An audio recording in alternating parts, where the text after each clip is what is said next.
Alright, hello guys, how's it going? In today's video, I'm very excited to present to you guys our first winter forecast for the winter of 2020 to 2021. Now, before I get started with this video though, I would ask that you do subscribe if you do like weather-related content, and also make sure to share this video with your friends, family, and social media. I'd also like to invite you to join our very exciting Discord server and Facebook groups down below. Now, for today's comment of the day, all I want to know is what are some thoughts for this upcoming winter that you guys have if you had to make any bold predictions, and I'll be picking one of those for tomorrow's video. Now, at the end of the video, we're going to be revealing what is underneath all of these question marks, so please be sure to stay tuned for the end of this video. There's a lot of important information throughout this video, so I highly recommend sticking around to the end. Now, let's get started, and what we're going to do is we're going to start off by talking about the precipitation forecast. And I've made multiple videos talking about the winter so far, but I haven't outright made a forecast until right now. So you're seeing the very first forecast for the winter of 2020 to 2021. Now, we are very confident that there's going to be below average precipitation for the southern United States because we are headed into a La Nina, and this is extremely likely in La Ninas that we see a very, unactive storm track down here. It just isn't very active compared to El Ninos. And really what we usually see is the precipitation goes to the north of this region, which we're going to talk about that in a minute, so I don't want to get too ahead of myself. Here's the moderately below average precipitation region, and I want to talk about this just quickly. From California through Nevada, Arizona, New Mexico, and Texas, we're all going to be taking a look at some more below average precipitation than the surrounding regions. Unfortunately for California, some of the driest winter for you guys are during La Nina winters, and we are, again, like I said, heading into a La Nina winter. It is very unlikely that you guys see above average precipitation, so I'm quite confident actually that it's going to be a very dry winter for you guys. I think a lot of the precipitation is going to go northward into the Pacific Northwest. Talking about that, we're about to move on to our above average precipitation regions. Now, before I move on any further, I want you guys to know that if you comment your location down in the comments down below, I'll be picking as many of those as possible and replying with a written winter forecast for you guys. So if you're interested in that, please comment down below with your location. And as you can see here, this is our above average precipitation region. And what you're going to notice throughout this video is a lot of what I'm going to be talking about and a lot of my predictions are actually split from north to south. Whereas in years past, it's been more of an east to west difference. This year, it seems more like a north to south, and that is pretty typical with a La Nina. You know, you usually see a very warm and dry south and a more moist and cold north. And that's kind of what I'm taking a look at here. It is a little bit tweaked based on some other teleconnections, but overall, it is a pretty typical La Nina pattern that we're predicting here. The Pacific Northwest, we're going to see some above average precipitation head in to those regions, and then through into the Rockies, a lot of the Midwest, the Great Plains, the Great Lakes, the Ohio Valley, and even some of the northeastern United States as well.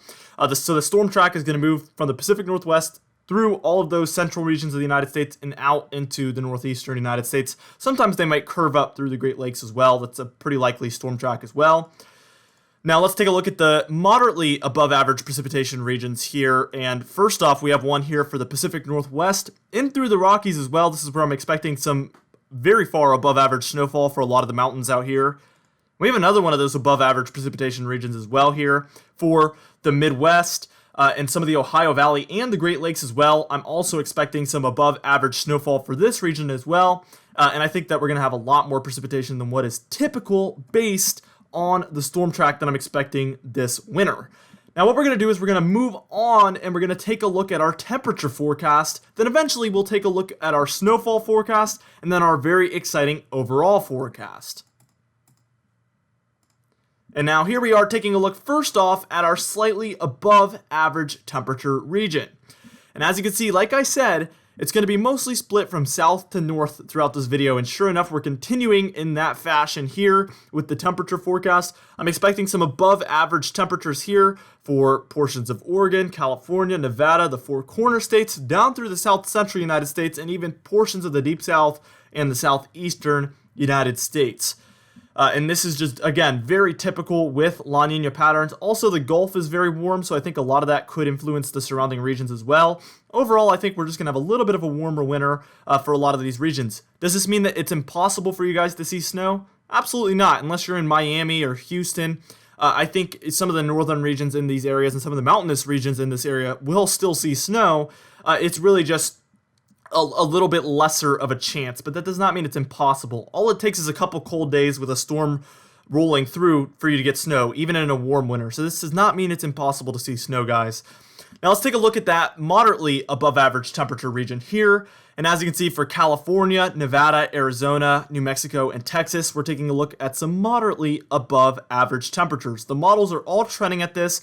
This is very typical in a La Nina, and overall, I'm just really confident that this is an area where we will see some above average temperatures. Now what we're going to do is we're going to move on and take a look at the below average temperature regions, and then again we're going to get into that exciting snowfall forecast, and then finally our exciting overall forecast. Alright, now first off, here we are taking a look at the below average temperature region, and you can see anywhere from the Rockies up through the plains, the upper Midwest, the Ohio Valley, up there for the Great Lakes, the Mid-Atlantic, and the northeastern United States. All of these regions are expecting at least some slightly below average temperatures. And I don't want anybody to be disappointed if you're in the average or just the slightly below average temperatures. I want you guys to know that the previous 2 winters before this one were absolutely what we would call a torch. They were just so warm compared to normal. And I'm very confident that no matter what, even if you're in the average or even the slightly above average temperatures, you're probably still going to see a more cold and more snowy winter than last winter. It's not going to take a lot. That was a very historically bad winter, as far as bad as not getting snow and not getting cold. That it's going to be very hard to see even a similar winter to that. I think we're at least going to see a better winter than that for most regions. So there's the good news. Now, let's go ahead and talk about the second shade of below average temperatures. And as you can see, for a lot of the Rockies and through the upper Midwest, the Great Plains, the Great Lakes, and some of the interior northeastern United States, not the coast, but the interior United States, we're going to see some moderately below average temperatures. It's very typical in a La Nina to see a southeast ridge, and that could make it warmer than normal at times for the northeast coast there and even the mid-Atlantic, and that's why we're only going to be in the first shade. And in case you think I have a bias, I actually live in that region, so I just want to clear that up as well. Here's our third shade. We don't break this out every time, but here's our third shade of below average temperatures. And as you can see, for the upper Midwest mostly, and some of Montana and Wyoming as well, we are expecting well below average temperatures. And this is almost always the case in a La Nina, and that's why we're extremely confident that this region will be below average temperatures, and actually could be quite frigid. I'm expecting a fall season that could encourage a stronger polar vortex that eventually weakens over the winter, and that's going to unleash it on these regions throughout the winter. I think that could definitely be the case, and that would be a worst case scenario there for below average temperatures, and I think it could be a quite brutal winter for a lot of these regions. Now what we're going to do is we're going to move on and take a look at that exciting snowfall forecast, and then again that exciting overall forecast. Now here is the above average snowfall regions, and this should be quite obvious. Anywhere that had below average temperatures and or above average precipitation is basically going to be in the above average snowfall. Obviously, not everywhere in this region will have above average snowfall, but I guess you could say there's an above average chance at having above average snowfall, if that makes sense, within this region. And then also I want to show you guys 2 areas where I'm even more confident in the above average snowfall, and that's going to be for the upper Midwest, the Great Lakes, the Ohio Valley, and then also there for the Pacific Northwest, especially obviously the mountainous regions there, and then throughout portions of the Rockies. I think we are going to have a big winter up there for you guys. It's very typical in a La Nina to see these storms moving onshore of the Pacific Northwest and then dipping down through the Rockies. That could create some blizzards out there for you guys, so I would definitely want to be on the lookout for that. Could have some massive snowstorms out there. Not that it's very abnormal to have massive snowstorms out there, but we could have more than what is typical, I guess is what I'm trying to say. Here's our below average snowfall region, and this is just an area, again, where we're expecting less precipitation and above average temperatures. That equals below average snowfall most of the time. Again, some of these regions could have above average snowfall, but most of these regions will probably have below average snowfall. Alright, now let's move on to that very exciting overall forecast. And this is probably what all of you have been waiting for. It's always the most beautiful and exciting map of the entire video, and I'm very excited to present this to you guys. And I know there's a lot to go over here, but I'm going to start out in the Pacific Northwest and break it down region by region. Up there for the Pacific Northwest, you can see we have kind of a greenish bluish color there. That's where we're expecting stormy conditions. More storms than what is typical are going to move on to this region, and that's going to be a lot of storms because you guys do average having a lot of storms. So it's going to be a very active storm track. That's going to lead to a lot of mountain snow out there east of you, as you can see in that white region. To the south of you, it's going to be warmer than normal, and within that you can see for California and Nevada as well as Arizona, it's going to be very dry. That storm track is almost always going to ridge over you guys and just head straight over you guys, above you guys, I guess, better yet, I should say, not through you guys but above, and really it's going to lead to not a lot of storminess and not a lot of precipitation whatsoever. Now, out to the east of that, we have warm and dry there for portions of Texas, New Mexico, and Oklahoma as well. To the north of there, I'm expecting more snow than what is typical for portions of Wyoming, Nebraska, Kansas, Oklahoma, even a little bit of Texas there in New Mexico, and then the eastern regions of Colorado. That white region is basically the same thing, except the white region is going to get more snow than the blue region because, well, they average more snow. To the north of that, polar vortexes, I think, are going to be very possible this year.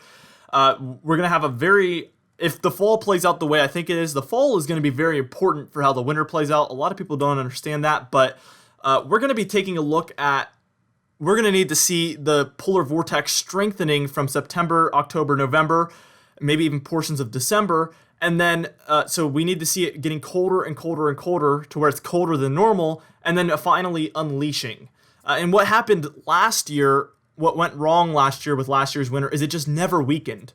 It never unleashed that polar vortex anywhere far south. It was a very strong polar vortex. It just never, ever broke loose until April, May, June. You might remember it got extremely cold for a lot of these regions, and that was a result of all of those things.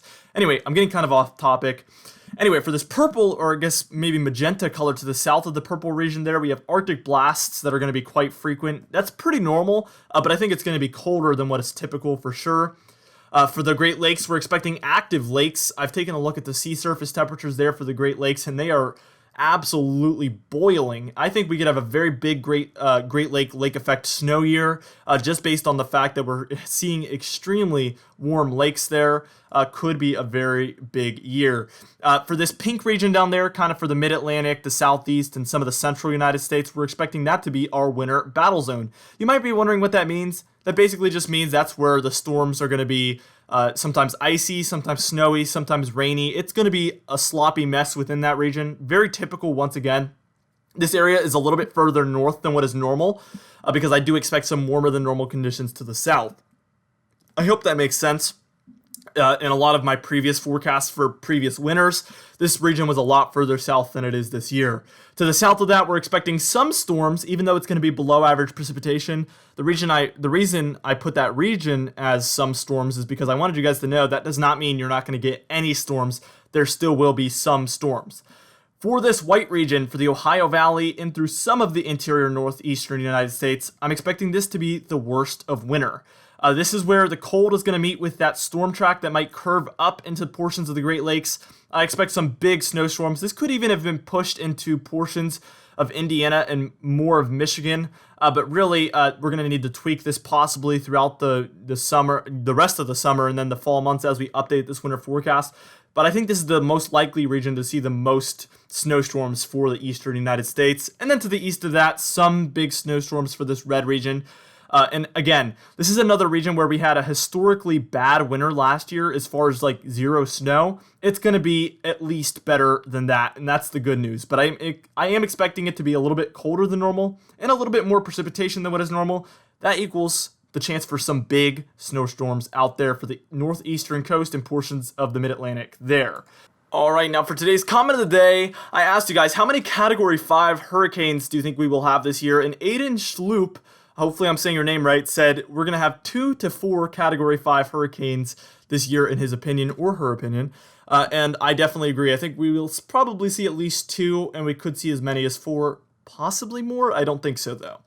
Anyway, guys, thank you so much for watching this video. Again, be sure to share it with your friends, family, and social media. I will see you guys in the next video.